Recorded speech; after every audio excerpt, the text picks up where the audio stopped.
It was just a stupid dare. Relax, she laughed after kissing another guy at the party. I left without a word. A week later, she was at my door sobbing, begging to talk. I said, I dare you to leave me alone, and closed the door. Hey viewers, before we move on to the video, please make sure to subscribe to the channel and hit the like button if you want to see more stories like this. Thanks. I think somewhere along the line, Jessica forgot I was a real person. To her, I was this stable boyfriend. I was the NPC in her life's movie who paid half the rent, walked her dog when she was hungover, and listened to her complain about her marketing job for hours without interrupting. I was the safety net. I was the guy who was always there, which meant she never had to worry about losing me. And because she didn't worry, she stopped respecting me. It didn't happen overnight. It was a slow creep of small disrespects. A joke at my expense in front of her friends. Flirting with the waiter for better service. Canceling our dates because something more fun came up. Whenever I brought it up, she'd roll her eyes and hit me with her favorite weapon. You're so insecure, Mark. It's not cute. That word, insecure, was like a leash she used to choke me into silence. If I didn't like her dancing on a table, insecure. If I didn't like her texting an ex, insecure. I stayed because I loved her, and I convinced myself that this was just her personality. High energy, magnetic, the life of the party. Then came the house party at Tyler's place. It was one of those crowded, humid nights where the bass shakes the floorboards and the kitchen is packed with people shouting over the music. Jessica was in rare form. She was wearing a dress she knew turned heads, and she had been drinking tequila since we walked in. I was leaning against the kitchen island, nursing a beer, watching her hold court in the living room. She was sitting on the armrest of a couch, laughing loudly at everything this guy, Ryan, was saying. Ryan was the type of guy who peaked in college and was frantically trying to keep the momentum going in his late 20s. Loud, arrogant, and clearly interested in my girlfriend. He knew I was there. He just didn't care. He'd make eye contact with me, smirk, and then lean in closer to whisper something in Jessica's ear. I walked over, placing a hand on the small of Jessica's back. Hey, I said, keeping my voice low. I'm gonna grab some water. You want anything? Maybe slow down a bit on the shots. She stiffened immediately. She pulled away from my hand like it was hot iron. Oh my God, stop, she snapped, loud enough for the circle of 5 or 6 people to hear. I'm having fun. Don't be such a dad, Mark. The group laughed. Ryan laughed the loudest. Yeah, Mark. Let the girl breathe. I felt the heat rise in my neck, but I swallowed it. I'm just checking in, Jess. Well, stop checking, she said, turning her back to me to face Ryan again. You're killing the vibe. I should have left then. I should have walked out, got in my car, and never looked back. But I stayed. I retreated to the corner, checking my phone, pretending I wasn't humiliated. An hour later, the dynamic shifted. The music turned down, and someone suggested truth or dare. It's a game that should have died in high school, but with enough alcohol, adults turn into teenagers. I sat on a folding chair outside the main circle, watching. Jessica was on the floor, cross-legged, flushed and glowing with the attention. Ryan was sitting directly across from her. The game started tame, embarrassing stories, daring someone to chug a drink. Then it got nasty. The sexual tension in the room was thick, and everyone seemed to be feeding off it. When it was Ryan's turn to dare Jessica, the room went quiet. He leaned forward, elbows on his knees, a predatory grin on his face. Okay, Jess, Ryan said, spinning his red Solo cup in his hands. Truth or dare? Dare, she said instantly. She glanced at me for a split second, a look of defiance, before locking eyes with him. I dare you, Ryan said, his voice dropping an octave. To kiss the person in this room you're most attracted to, besides your boyfriend. The room erupted in oohs. A normal, respectful partner would have laughed and said, no, that's weird, or picked a girlfriend for a quick peck on the cheek to diffuse the tension. Jessica didn't do that. She laughed, a nervous, excited sound. She looked at me. I stared back, my face blank. I was testing her. I wanted to see if she had any respect left for us at all. Well, Jessica giggled. A dare is a dare. I'm not a chicken. She crawled forward on her hands and knees. She moved toward Ryan. The air left my lungs. She's actually going to do it, I thought. She's going to peck him on the lips and call it a joke. It wasn't a peck. She grabbed Ryan by the back of his neck, pulled his face to hers, and smashed her lips onto his. It wasn't funny. It wasn't playful. It was hungry. Her fingers tangled in his hair. He grabbed her waist. They made out, full tongue, heavy breathing, for a solid 10 seconds while the room screamed and cheered. I sat there, frozen. I watched the woman I had been planning to propose to make out with a stranger in front of 20 of our mutual friends. When she finally pulled back, Ryan looked smug. Jessica looked exhilarated. She wiped her mouth, laughing, her face bright red. Then she looked at me. She saw the look on my face. It wasn't anger anymore. It was pure, absolute disgust. Her smile faltered for a second, but she quickly put the mask back on. She waved a hand at me dismissively. "Oh my God, look at his face," she announced to the room, pointing at me. "Relax, Mark. It was just a stupid dare. Don't be such a buzzkill." Ryan chuckled. "Yeah, bro. It's just a game." "It's not a big deal," Jessica added, rolling her eyes. "Don't make this about you." Something snapped in my brain. It wasn't a loud snap. It wasn't a scream. It was the sound of a heavy anchor chain finally breaking, letting the ship drift away. I didn't stand up and flip the table. I didn't punch Ryan in his smug jaw. I didn't scream at Jessica. I realized in that moment that any reaction, any emotion at all, was currency she would use to call me crazy or controlling. She wanted a reaction. She wanted to be the prize two men fought over. I refused to play. I stood up slowly.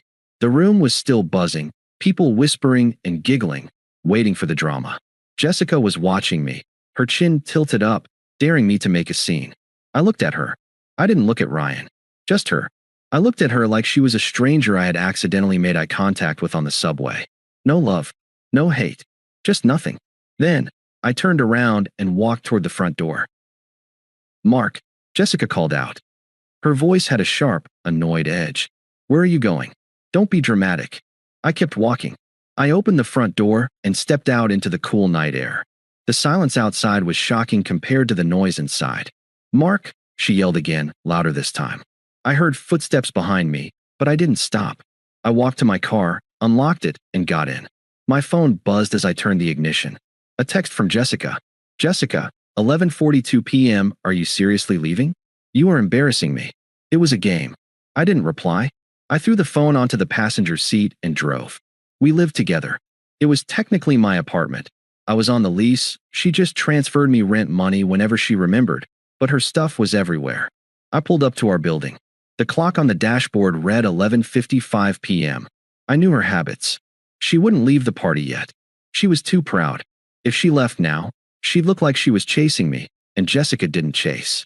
She would stay, drink more, flirt with Ryan to punish me for leaving, and crash at a friend's place or stumble home at 4 a.m. expecting me to be awake and angry.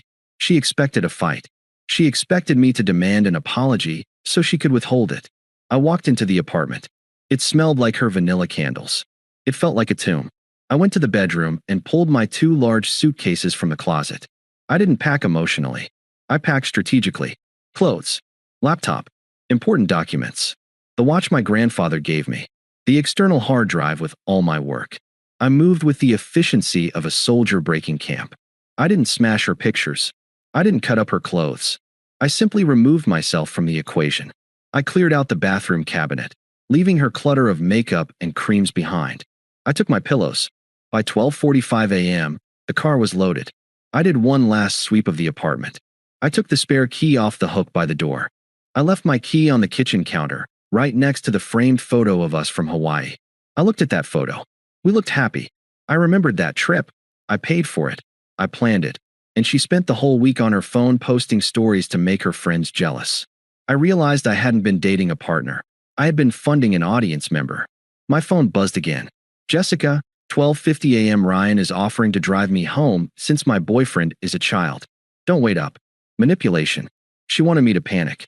She wanted me to text back. "No, I'm coming back. Please don't get in the car with him."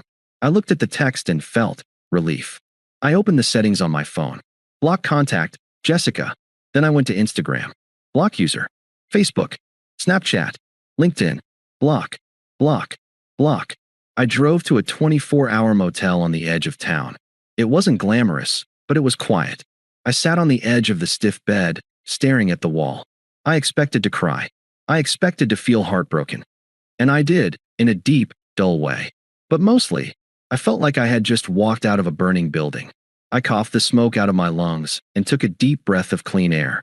The next morning, I woke up to 3 missed calls from a number I didn't recognize. Probably one of her friends. I ignored them. Then, a voicemail notification popped up. It was from our mutual friend, Sarah. I debated deleting it, but curiosity won. I held the phone to my ear. Mark? It's Sarah. Look, I don't know what's going on, but Jessica is freaking out. She got home, and she said your stuff is gone? She's crying hysterically. She said she didn't mean to hurt you, and she doesn't know where you are. Just call her, okay? She's really sorry. I hung up. She's sorry my stuff is gone, I corrected mentally. She's not sorry she humiliated me. She's sorry the safety net vanished. I didn't call back. Instead, I called my landlord. Hey, Mr. Henderson. It's Mark. Look, there's been a situation. I've moved out. The lease is up in 2 months, right? I'll transfer you the full rent for the remainder of the lease today. Keep the security deposit, but take my name off the renewal. Whatever happens in that apartment from this second forward isn't my problem. Okay, Mark, the landlord stammered. Is Jessica staying? That's up to her, I said. But she'll have to pay for it herself. I hung up and transferred the money. It was a lot, thousands of dollars I had been saving for a ring.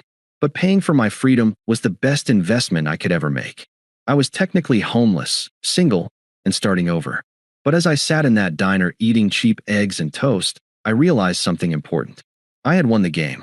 I had finally stopped playing. But the thing about people like Jessica is that they don't know when the game is over. They think every silence is just a pause before the next round. She didn't realize that I hadn't just paused the game. I had unplugged the console and thrown it in the trash. And she was about to realize just how loud silence could be. The silence lasted for about 3 days. That's how long it took for the shock to wear off and the panic to set in. During those 3 days, I was a ghost.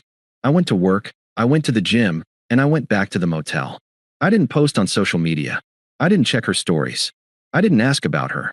But just because I wasn't looking didn't mean the world stopped turning. Since I had blocked Jessica, she deputized her friends to do her dirty work. In the Reddit world, we call these flying monkeys. People sent by the narcissist to guilt trip the victim back into line. On Wednesday, I walked out of my office building to find Sarah, the friend who had left the voicemail, leaning against my car.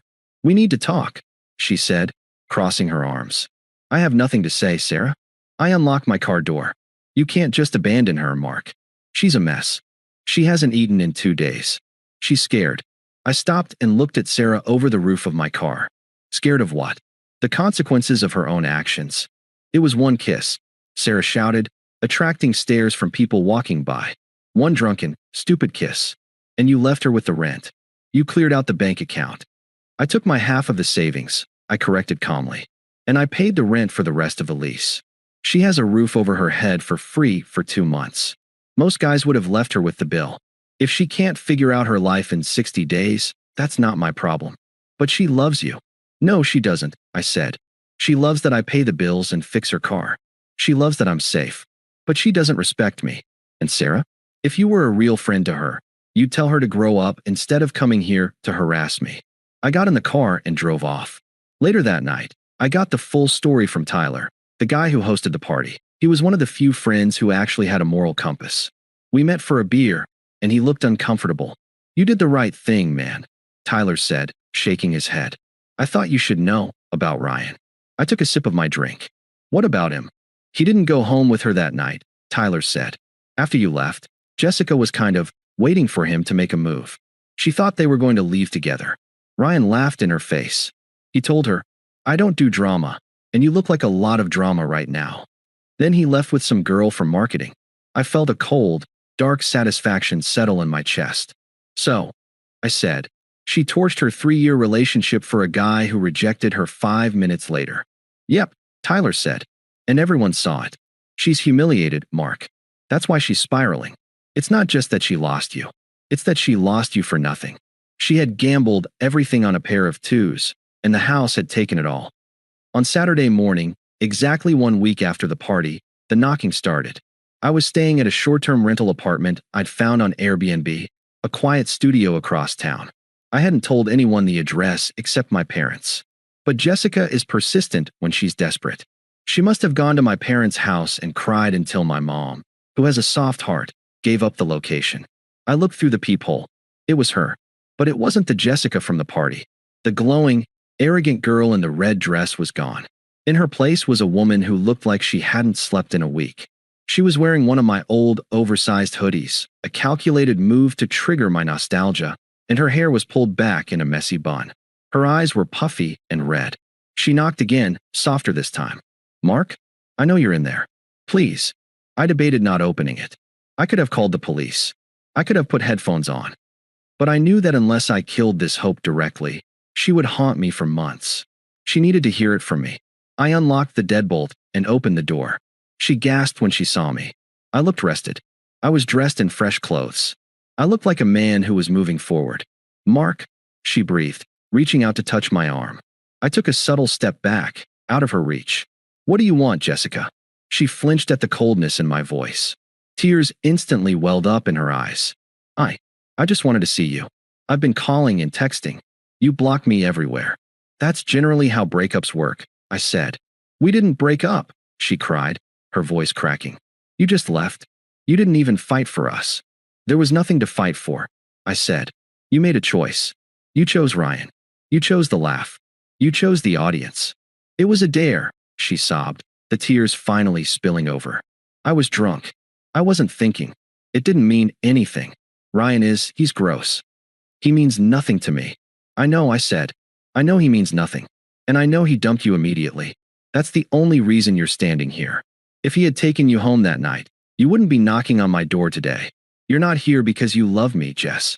You're here because you realized the grass on the other side was fake plastic turf." Her face crumbled. She knew I was right, but she couldn't admit it. "That's not true," she pleaded.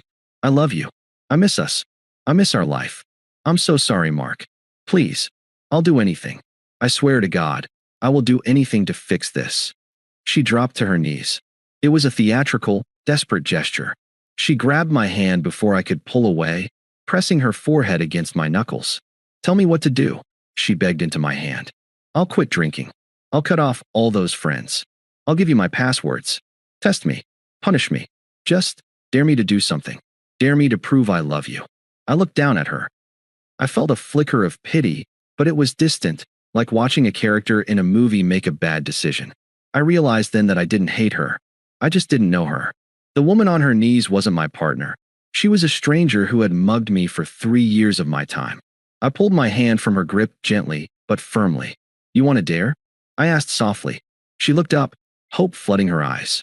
She thought she had me. She thought this was the negotiation phase. She nodded frantically, wiping her face. "Yes, anything. Name it." I looked her dead in the eye. I didn't smile.